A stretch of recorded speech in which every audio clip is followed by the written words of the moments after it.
Hello and welcome to SPS Spotlight. I'm your host, Azel Kavan, Chief Communication Officer for Springfield Public Schools. And today I have the honor of introducing you to one of our star pupils in the district, Joann Flores Santa. We got to know Joel when he made a presentation to the school committee during a recent regularly scheduled meeting, and the response to his presentation was robust. Folks were so inspired, and myself included. So Joel, thank you for taking a second time out to speak with the community about the great things going on here at your school. Thank you so much for having me. It's a pleasure. Thanks. I know that you're taking time out of class today, and I know that you take your schoolwork very seriously.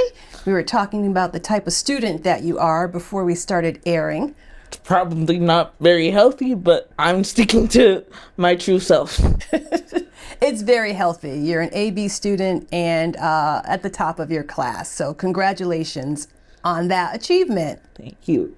So one of the things that you talked about when you came to present to the school committee was what it means to be in an early college academy and how you're taking courses that are college level courses already. So tell us a little bit about you as a sophomore in high school, some of the college credits that you already have. Right. So this entails, like you said, part-time college student, full-time high school student, right? Part-time college student, yeah. Better said. I'm currently standing at 13 valuable college credits. I'm really proud of. You should be. Joel, I loved how you called your college credits valuable because they actually save you time and money when you actually finally enroll in college, which is still 2 years away. Completely free of charge. Well, nothing's free, but I'm sure you can get the picture. Yeah. Well, it's not free because it's your hard work and you're studying. So you are paying for these credits, but you don't have to pay financially. Yes. And once you get into college, these are 13 credits already applied towards the credits you need for your associate's degree. Yes, ma'am. Awesome. What kind of courses are you taking in college? As a digital media major, I've taken such courses of intro to multimedia, intro to video production, and that's all led to me right now taking intro to video editing with a hiatus in, as I mentioned in that speech, General Psychology 101, that has granted me the possibility to kill two birds in one stone and gain high school and college credits at the same time. Awesome. Now, psychology, that is so interesting. So is that part of the digital media program, or is that a different focus that you wanted to take on? I think it had a purpose in fitting in my pathway. Whether I don't think at the time I realized how psychology incorporates with digital media at the time. The more I thought about it, though, you've got to understand the brain to feed the information that you're given to relay that to the public. It's so true. And their perception, keyword there. So it does all come together, but in a way that I think most people probably don't think about. So that is really interesting that you're taking that combination of courses.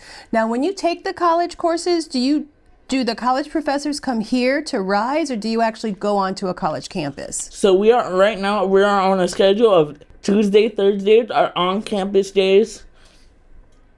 Awesome. Where we dedicate that time to get into our lectures and do hands-on things with the materials we're given. And what college are you going to? I am currently attending Springfield Technical Community College, otherwise known as STIC. STIC, our beloved STIC. So when you're in school, here in high school, what are some of your favorite courses, classes? Do you have any favorites? I've always had peaks of interest within history. Don't know why. I think seeing how my brain interprets history and that has helped me do as well as I have. I think seeing how well you're doing in a specific course can of course pique your interest within the subject itself. But I think for me, I'm just an inquisitive person. And I think history is important as a whole. We've got to learn the history to see our future as a country, as the world. So true. I have to ask you, what would you say motivates you? I mean, you're so driven and you have a passion for history. Your grades are very important to you. Where do you get your inspiration or motivation?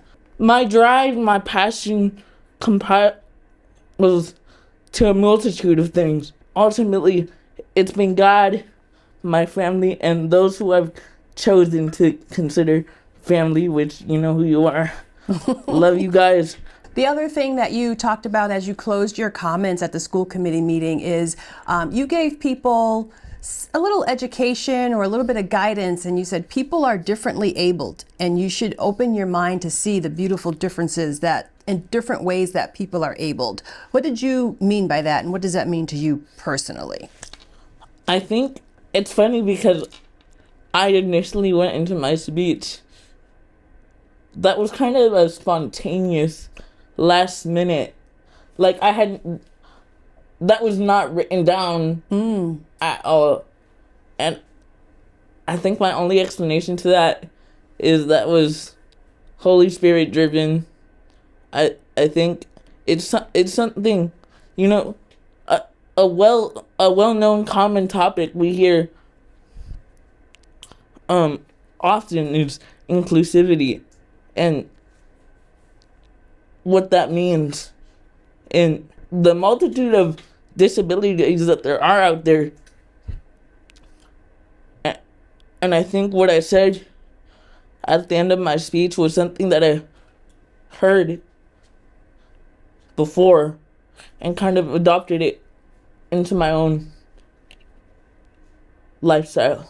Well, as we close, we are going to segue into a second interview with somebody who has been a part of your life since your very early years, in your very first years in education as a student. So I'm going to allow you to tell us a little bit about her before we bring her on. So who is this person and what does she serve in your life? Wow. Okay. I'm putting you on the spot. Well, that's really difficult to minimize that in just one tiny segment. What I'm trying to say is once you've gotten to know someone as long as we've known each other, it's always been something, a scary thought, departing. You know, because that entails having to learn your new routines again with someone else. And having to, it's kind of like, the best way I can describe it is having to open up and introduce myself to a whole new person. When this person knows you so well and literally from the ground up. and you probably know her just as well. And she is your para-educator one-on-one. That's right. Right. And you have been together since pre-K? Yes, ma'am. Awesome. All right. So pretty rare. Pretty rare? I think just one-on-one pairs in general are pretty hard to find. Especially one as good as mine. But awesome. No, it's really special. Awesome. Well, we're going to meet her now. But before we do, I just want to say Thank you so much for taking time out to talk to us. Like I said in the beginning, it's been a real thrill to talk with you, and I just feel so inspired. And thank you so much. Thank you so much. Glory to God. And welcome back. As promised, we have a special guest. Joann Butler Boyd is one of our district's para-educators. She's a one-on-one, which means she works directly with a particular student every single day. That student happens to be Joel, and in this case, every single day means since pre-K. He was 3 years old when we met. 3 years old. Mhm. So since age 3, Joel, how old are you now? I am 15 years old. Okay, so you can do the math. That's a long time to get to know each other. Tell us a little bit about how you interact during the course of a day. Well, we just kind of have established a relationship when Joel was about 3. It took a few months for us to slowly get to know each other. I was hired to help Joel throughout the day with physical needs. He had a manual wheelchair, and at 3, he really couldn't push his own wheelchair yet. We used to do you would go to physical therapy. I would take you to OT. You also had, every day we would do what was called a gait trainer. Some people may call it a walker. Remember that? Quite well.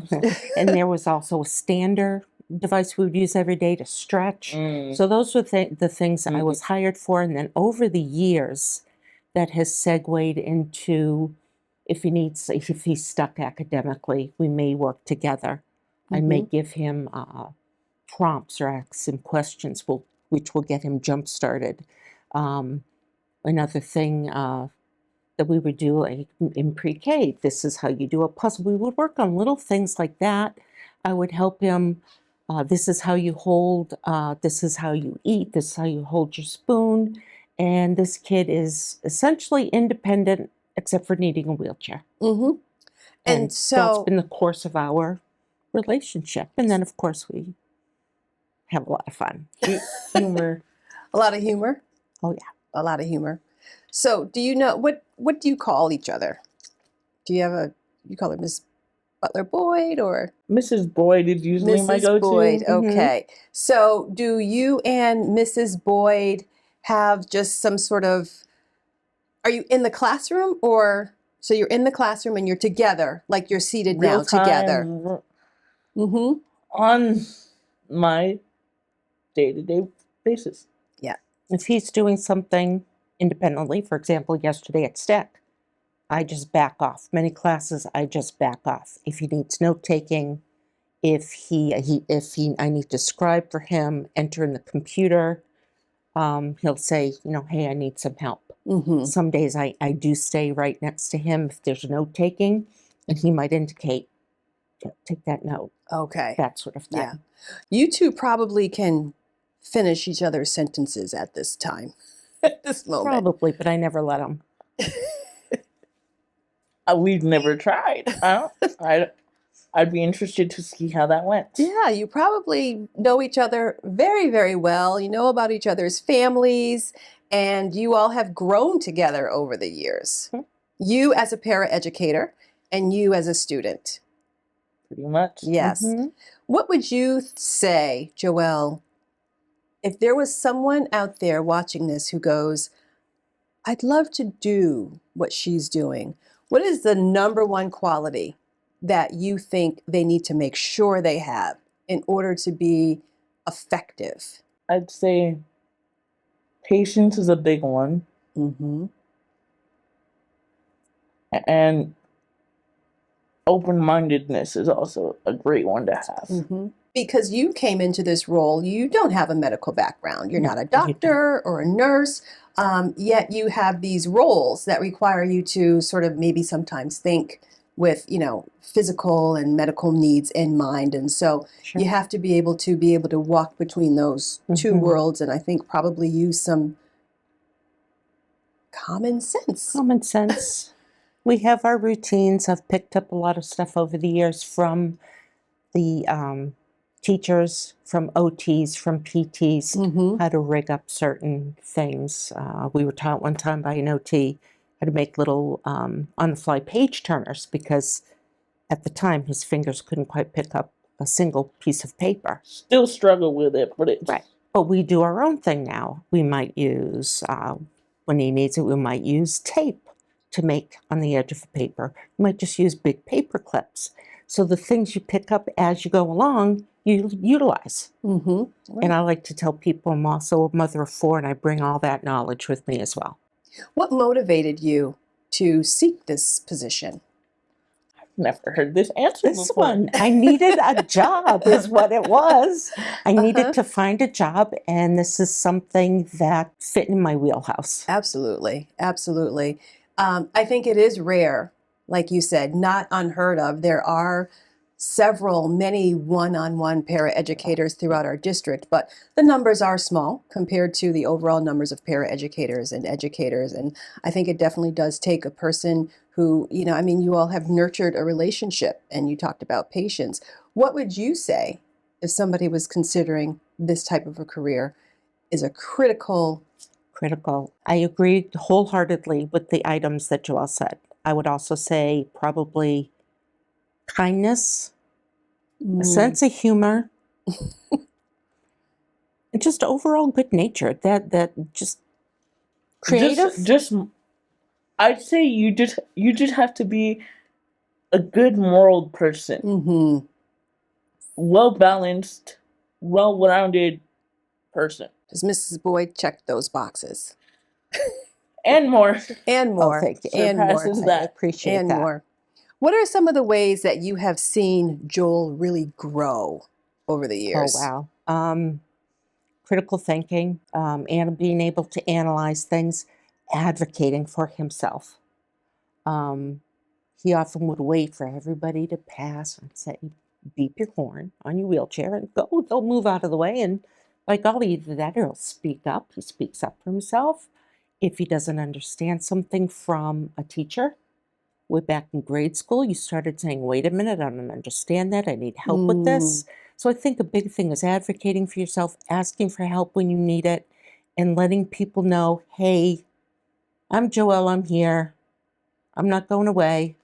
And he gets a lot of respect, this kiddo. He's well liked and well respected within the school community, always has been. I often like to call him the mayor of whatever schools he's in. Yes. Yep. People stop him all the time to chit-chat. Mm-hmm. I can see that. And he just has a very pleasant way about him. He's himself, and Authentic. doesn't back down from that at all. Authentic. Joel, how has that journey been for you, going from maybe a quiet, shy person to one who advocates for themselves with, with purpose and meaning? Knowing that life needs to move on and life continues forward no matter what happens kind of gets you to open up more and make your presence known. Mm-hmm. I do think being 3 years old, I was very young. I didn't know much of anything, honestly, aside from what your typical 3-year-old would look like and be like, except I just took this much more effort. Mm-hmm. Yeah. Which, in reality, I'm noticing now, I'm not that far off. It's just this much that makes a difference. Mm-hmm. And you're right on par with your peers. You believe me. And when he means this much more effort, it's just because of what he has going on physically. It takes him a little bit longer to do some things. And that's okay. They get because done. You get there. Everybody's different. Right. Everybody's different. And he crosses the finish line every day. So differently able does not mean unable, but differently able. Disabled does not mean unable, but differently able. Right? That is a great lesson and a terrific place for us to end so that folks can just let that marinate with them. So And I again, think that was the purpose of why I said that initially is for I I I I like that I ended off with something to take away. I didn't want my speech just to be any other speech that you could just blow off. right, right. I wanted to make sure that my speech had a sense of relevance Mm-hmm. and purpose. Awesome. Perfect. Great. Well, it did. And I think this interview has. I hope it has. So I want to thank you both for being in our district and working hard every day and representing what is the best of Springfield Public Schools, and for sharing your journey and what you do every day with our community, because it is important for folks to see what is happening inside of our schools every single day. So thanks for joining us. Thank Thanks you. for having us.